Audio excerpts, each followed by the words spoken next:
welcome back. It's been a long month. And to be fair, it's been a fantastic month. The National Model Railroad Convention was just a huge, enjoyable time. Meeting all of you, many of you from all over the place, and also just a great time just spending with a lot of modelers and just a week of just intense conversation about model railroading. A lot of fun. Well, in any case, we're back to work.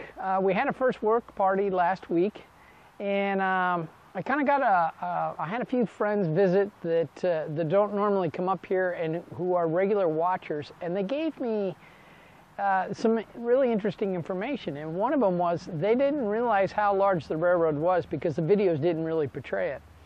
So what I'm going to do this week is I'm actually going to walk through, give a little overview. Actually, we got quite a bit of work done even though we weren't doing anything. Matter of fact, right until the convention started, the day of the convention, I was in here working with John, and then I took off and drove down there and arrived down to the Portland area again at 7 o'clock in the evening, just in time to start in the morning and then meet Tony Ryan Sunday morning and go to the convention. So it was really a lot of fun. But in any case, come on in. Let's show you what we've been working on, and let's have fun.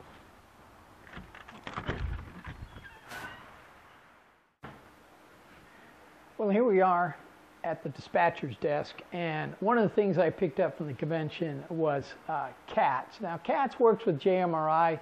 It's an overlay of the program. And I went to the clinic on that, and there were a couple features I liked it. It's a modern CTC panel, but one of the things is it's got a drop-down menu for making those XML files. So what I did is I set up just a quick programs here. This is my staging track here. This is the main line right over here. And basically, what it's allowing me to do is they're already set and ready, and I can just apply sensors as John and me are going through and adding them. We'll then program them, and it'll automatically generate the XML files. Now, once I have those XML files, now I can take and do a lot of other things. So it's a simpler way to get the job done. I really like it. It took me a couple hours to build the two panels, but it was very worthwhile. Easy enough. You can see they're listed, ranged, the name of the panel, where they're at, north and south, the same here on the main. And it just made life really easy and quick, which is really a huge part of getting those CTC panels built. Now, the other thing you might hear in the background is we have a train running. And I've now had the trains running for about a total straight run time of a little over 24 hours. Currently, the train that's running right now has been running for, well, just 6 hours straight, and we've only had 2 derailments. I wish it was that easy right off the bat, but actually early in the game we had a lot of derailments, and I've now gotten it to the point of 6 hours of straight run time and only 2 derailments. The disappointing thing is the derailments occurred early, like when the train was first firing up, and now since then I haven't had any since then. So that would be over 5 hours with 0 derailment. So not bad at all. And we will shortly change directions on the train and do the same thing going the other way, but this is part of doing it. We haven't stopped laying track, and we're going to show you some of the projects we're working on, and we've got a few other things done. Also, what I'm going to do is I'm going to move the camera here so you can see our camera feed that we get from the train, from the staging track and what's going on. But in a minute here, we're going to have a 20-car train passing by right past my head, and we'll just take a stop to take a look at that.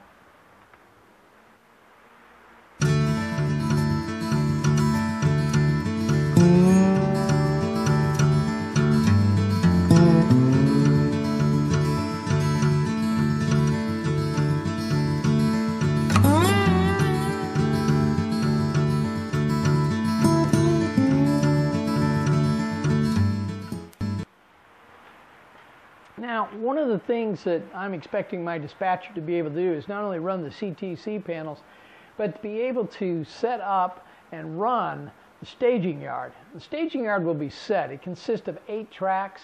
We'll be able to store easily 14 to 16 trains down there. And so they have to be able to run this.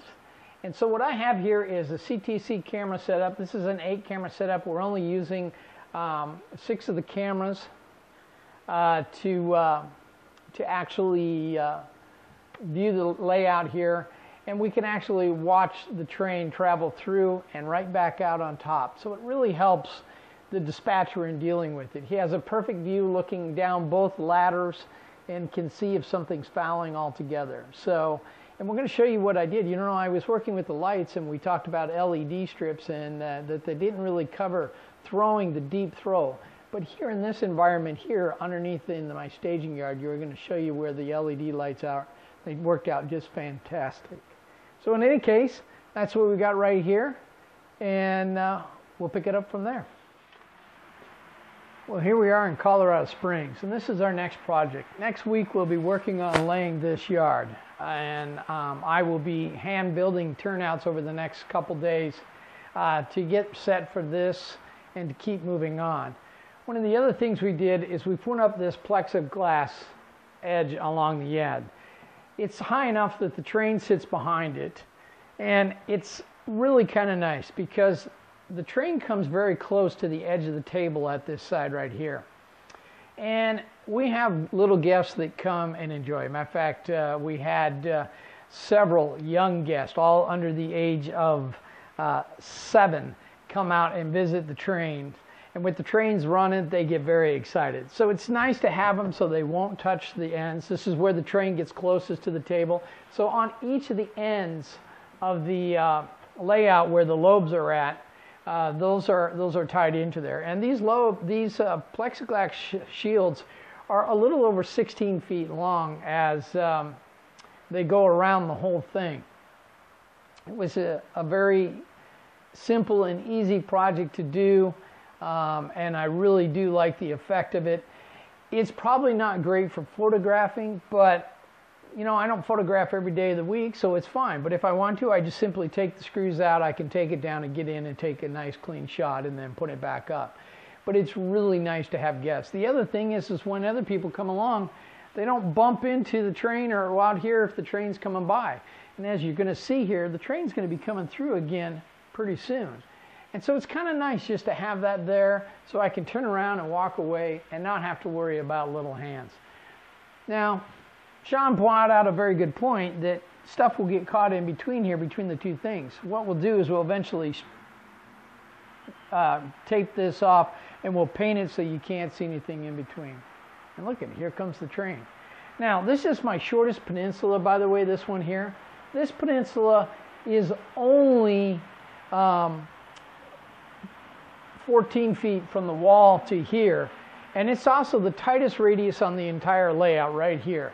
This radius here is a little over 48 inches, and that's on the inside rail. The outside rail is about 51 inches.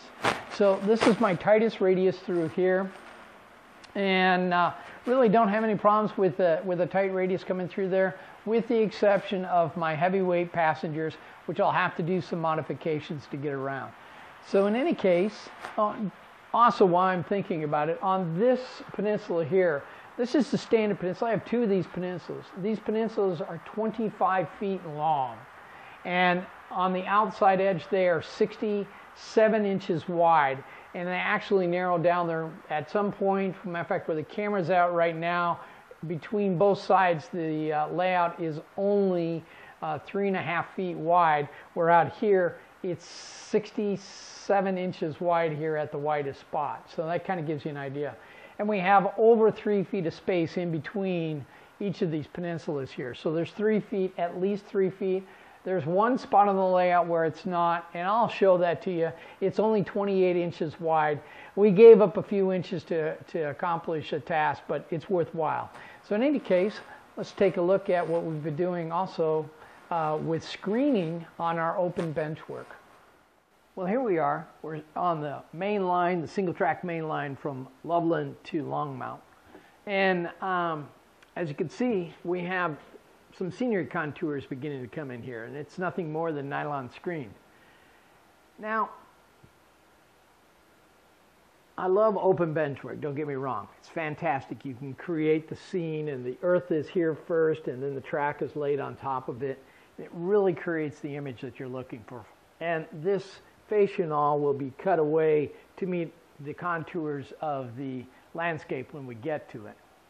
But the downside of open bench work is if you're a klutz like me and you have it opened up, you're going to knock boxcars off. And that's what I did. The screen went in right away so that I wouldn't make that mistake again, and that way if the car fell off. Now, it was a blue boxcar, but understand, my boxcars weigh between 7.5 and 8 ounces. So they're not light by any stretch of imagination. And luckily, blue box boxcars can take a lot of beating. So, no foul, we'll just continue on. But nonetheless, that's why that's here. Now, speaking of scenery, one of the things I picked up at the National Model Railroading Convention there was, some of you may be aware of it, on my last layout, the Colorado and Coyote Creek, the layout had a mural of a photograph of some Denver hills with the mountains in the background. And that was fine because I was just modeling a summer scene. But in this case, I'm doing a fall scene in particular. And so a lot of the photographs I have are taken in the summer or taken at different times. And so one of the ideas I came up with, and the gentleman that was there at the convention that I got the photographs from last time was there again, and he had a couple scenes that I really wanted. One in particular, he had Palmer Lake, which I am modeling, and we'll see that over later on here in the video. But unfortunately, he doesn't necessarily take the photograph for the season I want. So my idea is this. I'm going to take the photographs that I have, and I'm going to project them with a projector onto the backdrops. And then I'll sketch them out from the backdrops, and then I'll turn around and paint them, and then I'll be able to paint them in a fall scene.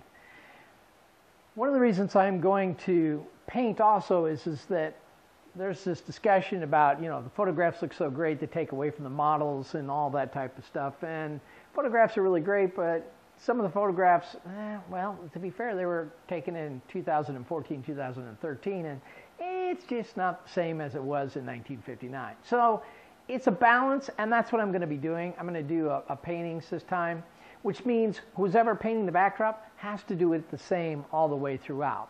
So we'll see how that works out. I have a feeling I'm going to be a little like Lionel Strain in trying to figure out how to paint. I have a lot of talents. I'm not sure that painting's one of them, but hey, we're going to learn, and that's what's going to happen next. But in any case, that's what I'm working on with there. So with this ruling grade here, this is actually the ruling grade of the layout. This is at 1.7% grade here. And this is, again, we're about good 25 feet, and then a curve all the way around. But in any case, let's take a look at what we're doing elsewhere. Well, here we are. This side here is Longmont, and you've seen this before. We have the plexiglass here also coming around here as it comes off of here. This is a single track main line on this side here. What's interesting is that the passing track will handle a 20-car train, which is what my average train length is going to be, 20 cars, and 3 locomotives.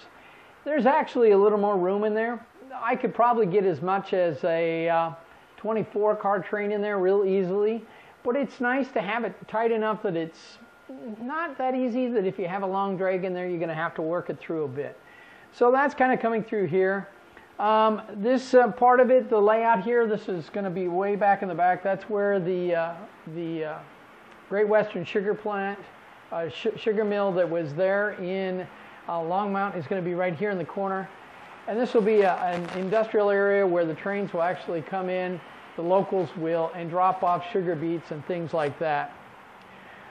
You can see right here we have one of our telephones right here. This actually is a telephone that has a total ringtone. You can call the dispatcher desk, which happens to be just right on the other side. But with the balance up and everything else, and when you dial, it's just not as loud as it would be anywhere else. And so it was really kind of nice. We got the ringers turned down pretty low all the way around, and sound doesn't travel quite as well. The other thing that we're doing is the curtains are going to be built here pretty soon. And so a lot of this lighting will be dimmed down awful well. but that also points up another barrier that's not going to allow the sound to travel quite as quickly. So that's another thing that we're looking forward to. Now this right here, this is Palmer Lake. This is going to be really a very well photographed area in here. The lake is actually going to be through here. And to give you an idea, this lake, that's over 4 feet wide of lake here. So that lake is going to be coming over to here. Some of this will be cut out and be adjusted into that to fit the lake and everything else. And then we'll have a backdrop in the scenery in here and everything else. Again, we put the screen in here to kind of give it a real effect. Here's another one of the plexiglass corners here. Right here between here and the plexiglass is almost 1.5 inches. So it's kind of nice to have it close, and the kids really love being up close and right in here. So that's kind of nice to have that. So that's kind of what we got going through here. And as you can see, it just looks really very finished. I'm very pleased with what's going on. So let's take a look at what's been going on in Denver. A lot being going on in there, so we'll take a look at that.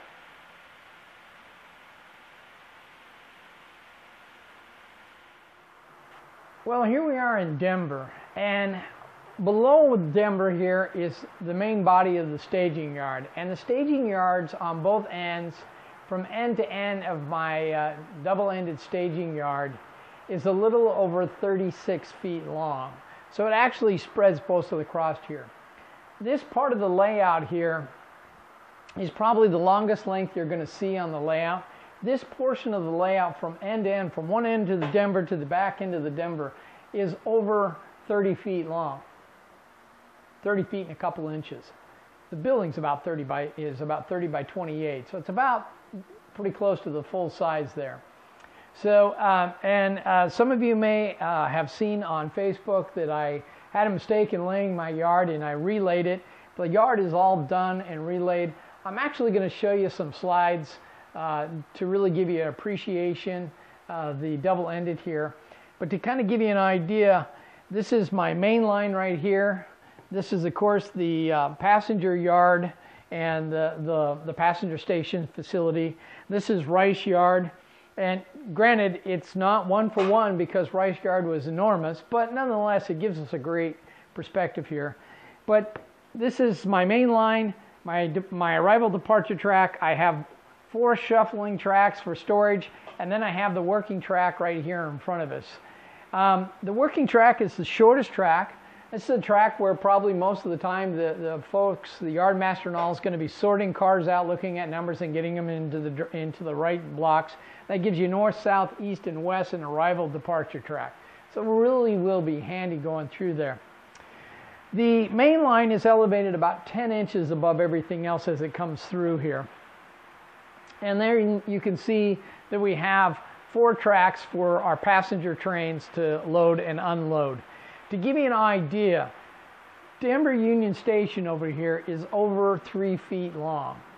So it's really going to be just a lot of fun. And the storage area in here, this yard will hold about 100 cars in here with no problem. And as you can see, here comes a train coming in with 20 cars, and it's not going to be a problem fitting this train into the yard if we had to. Again, that's going to be about my average train length.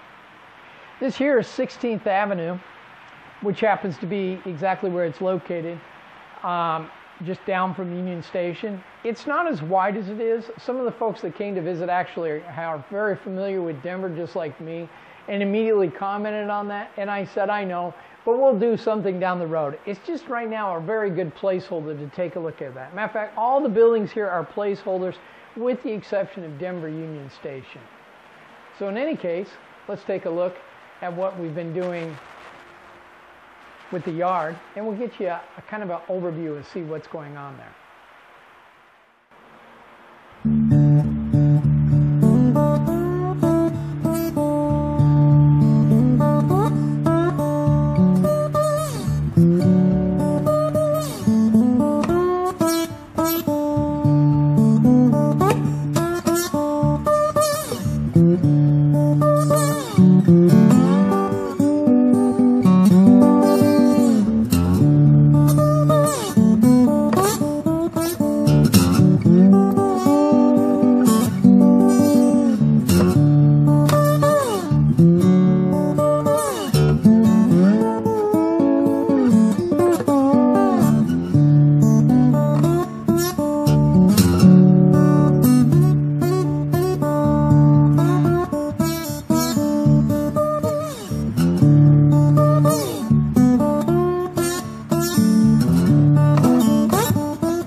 so we're at this part of Denver yard where we haven't quite finished it up here. This is my pair of double slip switches and then my yard ladder going into here. And then this is that custom turnout that came across here as the Denver branch line crosses the main. So in any case, this will be our caboose storage track and our rip tracks here on the end. And then coming off of here will be our drill track that actually will be managing and working all the yard. So this part is not yet quite complete, but we're almost there. So in any case, you have yourself a good month and happy times, and enjoy model railroading. Happy model railroading.